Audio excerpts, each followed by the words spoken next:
Florida's top lawyer just declared the Rooney Rule illegal. The NFL has until May 1st to stop enforcing it. If they refuse, he's taking the league to court. This 23-year-old rule is now under the biggest legal attack in its history. But here's what makes this insane. The Rooney Rule wasn't created by some random activist. It was created by Dan Rooney, one of football's most powerful and respected owners, a man who believed in doing the right thing.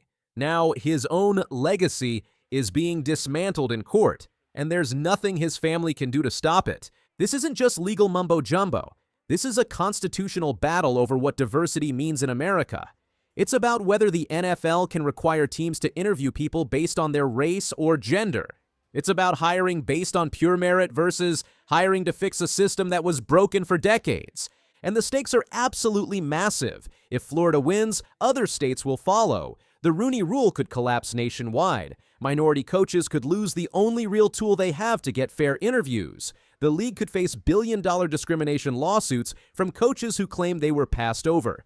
Everyone loses. So on March 25th, 2026, everything changed. A single letter arrived at Roger Goodell's office, and it started a legal explosion that could reshape professional football forever.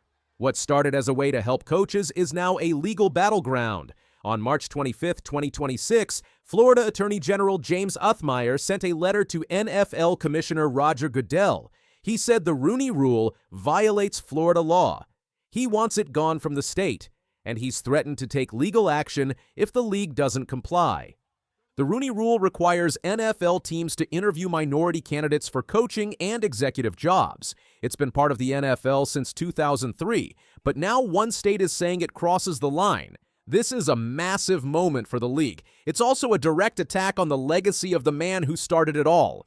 Uthmeier didn't hold back in his letter. He called the Rooney Rule blatant race and sex discrimination. He said it violates Florida's Civil Rights Act. The rule requires teams to interview 2 minority candidates for head coach, general manager, and coordinator jobs.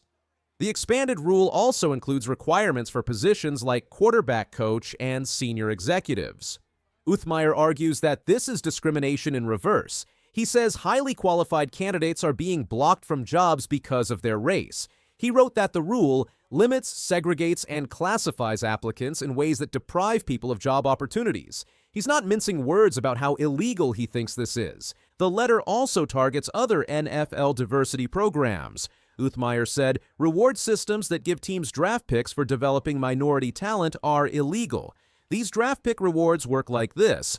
If a team develops a minority coach or executive who gets hired as a head coach or general manager elsewhere, the original team gets a compensatory third-round draft pick. Teams get extra picks if they lose multiple diverse candidates. Uthmeier called this a financial incentive to hire based on race, not ability. He challenged programs like the Coach and Front Office Accelerator program. These provide leadership training and advancement opportunities focused on diverse candidates. The Mackey Development Program does something similar. Uthmeier argues these limit opportunities for non-minority candidates. Uthmeier's argument is simple: hire based on merit, not skin color. He quoted an NFL executive named Troy Vincent Sr., who said the league should create a culture that doesn't require mandates to interview people of color. Uthmeier used that quote as proof the NFL knows it should change. He wrote that if Vincent believes the league should move past mandates, then the mandates themselves are admitting the system is broken. Uthmeier gave the NFL until May 1st, 2026 to respond. He demanded that Goodell confirm the NFL will stop enforcing the Rooney Rule in Florida. The letter was also sent to the owners of all 3 Florida teams: the Miami Dolphins, Tampa Bay Buccaneers, and Jacksonville Jaguars. This is not a gentle suggestion. This is a legal threat. Uthmeier said if the NFL doesn't comply, he will file a civil rights enforcement action. That means Florida could take the league to court. It means months or years of legal battles. It means billions of dollars in potential damages. The timeline matters. The NFL draft is only a month away from when the letter was sent. League meetings happen during draft week. This puts pressure on Goodell to act fast. He doesn't have much time to figure out his next move. To understand why this matters, you need to know where the Rooney Rule came from. In 2001, the NFL had only 3 black head coaches. By the end of that season, Two of them were fired, despite winning records, despite being good at their jobs. One was Tony Dungy of the Tampa Bay Buccaneers. He had turned the team into a winner. The other was Dennis Green of the Minnesota Vikings. He had built a strong franchise, too. Both were victims of what looked like a pattern. Dan Rooney, owner of the Pittsburgh Steelers, saw this pattern. He was concerned. He led the NFL's diversity committee.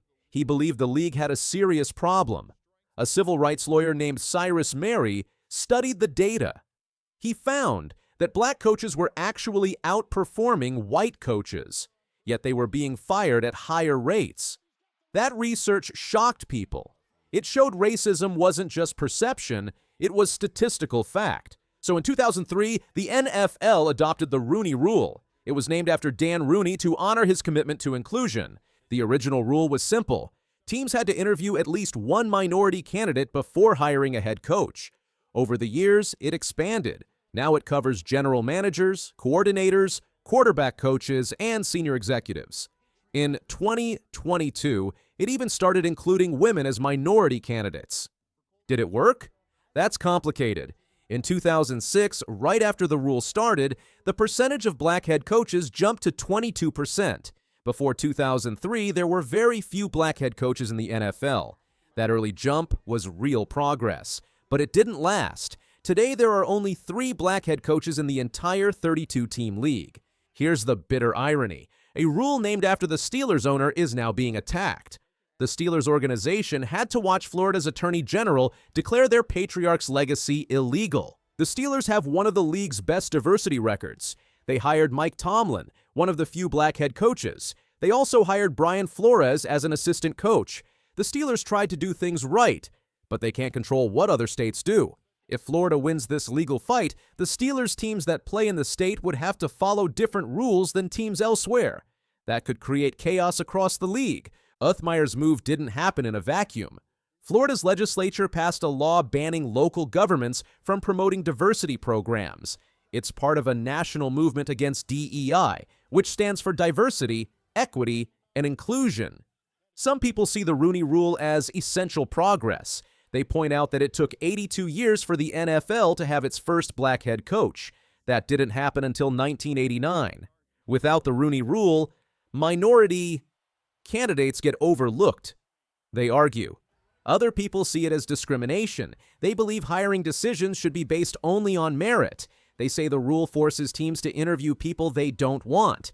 This debate is real, and it's getting louder. Not everyone agrees with Uthmeier. The Fritz Pollard Alliance, a nonprofit that promotes inclusion in football, spoke in defense of the rule. The organization has publicly stated that the Rooney Rule doesn't limit opportunity, it expands it. The Alliance argues the rule makes teams look harder for talent. It forces organizations to reach beyond their usual networks. It opens doors for candidates who would normally be ignored.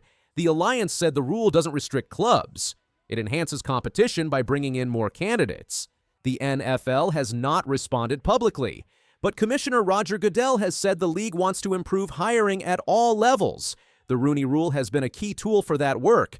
The NFL faces a real problem. If they ignore Uthmeier, Florida could file a lawsuit. The league has teams in Florida. They can't dismiss a state's legal threat. If they cave, other states might follow and destroy the rule nationwide.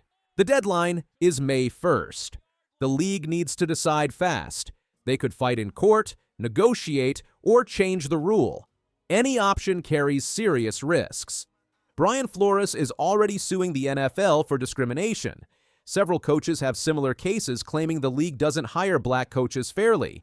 If the NFL removes the Rooney Rule, those cases become more damaging. The evidence would be used against them. Dan Rooney passed away in 2017. He fought for the rule his entire career. Now his family watches it get dismantled in court.